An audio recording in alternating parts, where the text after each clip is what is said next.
let me have him take the stage to give his talk on film and politics. Thank you. Oh. What a treat, huh? Absolutely.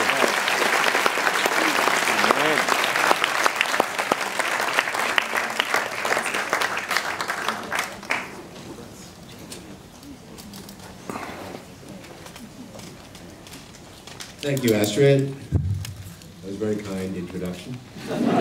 As you promised me, she said she was going to get her revenge. But I dispute what you said. Conspiracy? No. It wasn't a conspiracy. The only conspiracies that count are the big ones. And they are conspiracies, but I'm only interested in the conspiracies to make war and the conspiracies that, such as to make huge financial frauds that result in enormous damage to the economies of various countries, such as what happened on Wall Street last year. Those are conspiracies that matter, not conspiracies about whether Obama was born in the United States, or the silliness that my son recently told me about the world is coming to an end in 2012, and aliens and this and that. I don't go there. I never did.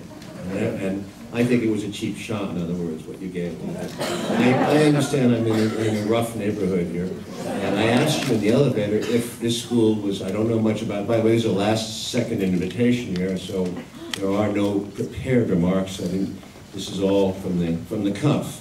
But I said, is this a conservative institution? And she implied that it was, because I see you have the director of Harvard School coming here in 2 days to talk to you about the war on terror, which is a pretty disease, it's a great disease of empire. But she implied yes, but then two gentlemen in the elevator, you didn't say, one was an Indian and the other one looked like an Australian, said, no, this place is pretty wild actually. 80% of the people here are not from Singapore.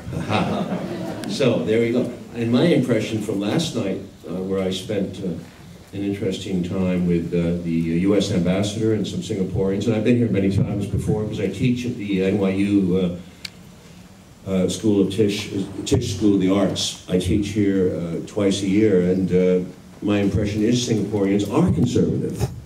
And a gentleman at the table last night, a very intelligent man, was going on about how the Singaporeans really see the Vietnam War completely differently than many Americans, such as I do.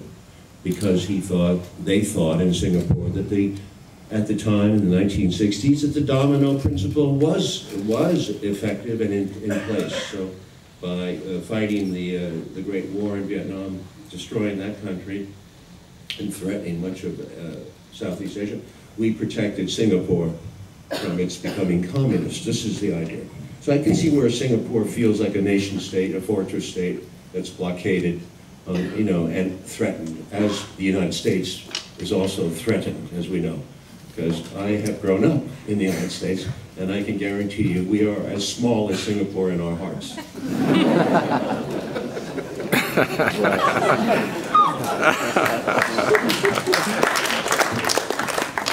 Singapore, as you know, was invaded first by the British, and it was a British colony, and then by the Japanese in 1942. And people sometimes forget that the Japanese in much of Southeast Asia this was a discussion at the dinner table last night, the Japanese were recognized and often hailed as liberators in Asia of these European colonies.